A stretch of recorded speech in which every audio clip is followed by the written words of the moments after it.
Hi, today we are reading Front Desk by Kelly Yang, Chapter 20.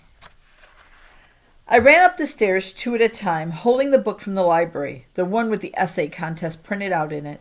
I couldn't wait to tell my parents. Before I could open my mouth, my mother looked at my book and frowned. "Another new book?" she said. "You should be spending more time doing math, something you can actually get good at." Then she became all nostalgic. "You know, when I was your age, I used to eavesdrop on my brother's math lessons." Yeah. I didn't have time for this. "I'm not you, Mom," I exclaimed. The words came shooting out of my mouth and my mom flinched. "I'm sorry. I just mean, maybe I like something else." "Like what?" she asked. She put her broom down and crossed her arms. I bit my lip. "Like writing." "English writing?" she asked, like it was the most preposterous thing in the world, like I'd just said basket weaving. I nodded. "You heard Mr. Yao. You got to be native at English, and I'm sorry, but we're just not." Mr. Yao? Since when was he an expert on anything other than meanness? "You can, however, be native at math." "I don't want to be native at math." My mom frowned. "You're not getting it, are you?" she said. She sat down on the bed and looked me in the eyes. "You just can't be good as the white kids in their language, honey. It's their language." My gaze sank to the floor. As I dragged myself out of the room, my mother called after me, "Someday you'll thank me." She's wrong, I told myself. She was wrong to the power of infinity. I thought about picking up the phone to call Lupe, but instead I flipped on the TV. A rerun of The Simpsons was playing. I stared at Marge Simpson, with her big hair and easygoing smile. Marge, to me, was like the perfect American mom. So warm and forgiving that even if Bart was setting the house on fire, she'd continue chatting with her sisters on the phone. "Maybe he just needs more love," she'd say. Sometimes I wondered what it would be like to have an American mom, just for a day. I could eat all the chocolate chip cookies I wanted because American moms on TV were always baking them, or making casseroles, or organizing birthday parties with themes. I'll tell you what they were not doing. They weren't pestering their kid to do more math.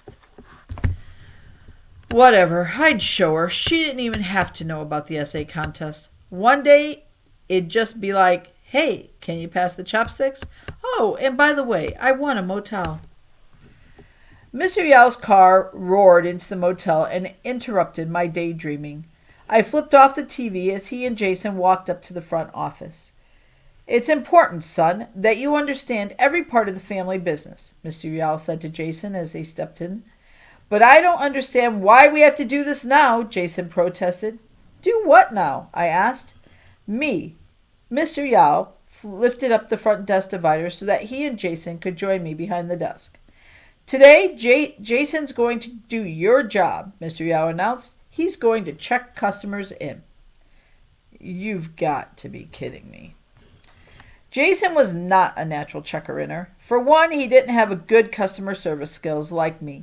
No surprise there, but he also had basic problems figuring out the math. "So it's $20 a night plus tax," he told the customer, while his father watched and I stood behind them. The customer gave him a $100 bill and wanted change. Jason struggled to calculate the tax, which in Anaheim, California was 13%. "Do you have a calculator?" he asked me. "It's $22.60, I told him. I'd checked so many people in by now. $22.60 was tattooed in my head. "Don't forget, I need 2 rooms, the customer reminded him. "Right," Jason said. He pulled out his hands and tried to do the math in the air with his fingers.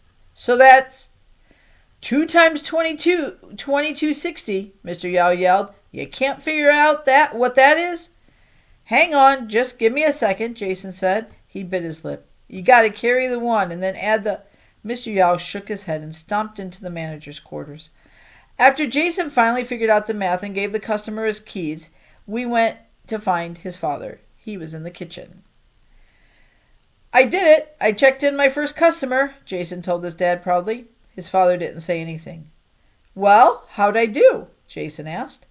Mr. Yao breathed in and out, looking like he was trying to contain a wildfire, and he was failing. "How'd you do? You're awful. You were awful. You were a disgrace.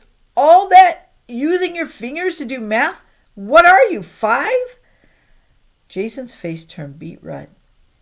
"Your math isn't even as good as the girls." Mr. Yao spat the words at him as he eyed Jason up and down. "God, you embarrass me." "It was his first time," I said in Jason's defense. "Yeah, well, he screwed up," Mr. Yao growled. He glared at Jason long and hard to make sure his words sank in. I looked down. I could see the whites of Jason's knuckles. Afterwards, when Mr. Yao went out to talk to my parents, I walked over to Jason. He was sitting all by himself in a corner in the front office. I knew exactly what he was feeling because I had felt it just a couple hours ago when my mom yelled at me. "It's okay," I said softly. Jason shook his head. "Don't," he said. I put my hand on his shoulder anyway. He jerked his body away. "Just don't." And that's the end of chapter 20. All right.